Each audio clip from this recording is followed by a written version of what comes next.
সদ্যজাত শিশুকে চুরির অভিযোগ নিজের দাদু ও ঠাকুমার বিরুদ্ধে। ঘটনায় গ্রেফতার হলো 4 জন।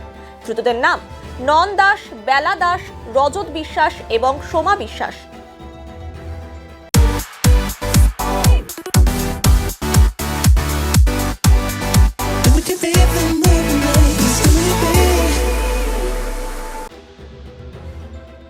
রবিবার বিশাখা দাস নামে এক মহিলা তার সদ্যজাত শিশুকে চুরির অভিযোগ দায়ের করে তার শ্বশুর শাশুড়ির বিরুদ্ধে।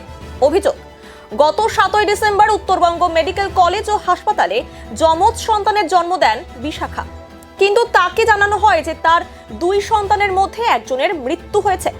বাড়িতে ফেরার পর প্রতিবেশীদের থেকে সে জানতে পারে তার শ্বশুর শাশুড়িরা এক সন্তানকে চুরি করে অন্যত্র রেখেছে। শ্বশুর শাশুড়িকে এই বিষয়ে জিজ্ঞাসা করলেও তারা কিছু জানায়নি। এরপরই রবিবার থানায় লিখিত অভিযোগ দায়ের করেন। অভিযোগের ভিত্তিতে তদন্তে নেমে প্রথমে মহিলার শ্বশুর শাশুড়িকে গ্রেফতার করে পুলিশ। তাদের জিজ্ঞাসাবাদ করে জানতে পারে কাওয়াখালীর বাসিন্দা এক দম্পতির কাছে রয়েছে সদ্যজাত শিশু। এরপর পুলিশ জানতে পারে ওই শিশু বর্তমানে শিলিগুড়ি জেলা হাসপাতালের আইসিইউতে রয়েছে।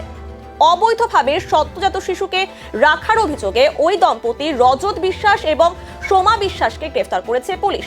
আজ ধৃতদের শিলিগুড়ি আদালতে পেশ করা হয়। গোটা ঘটনার তদন্তে পুলিশ।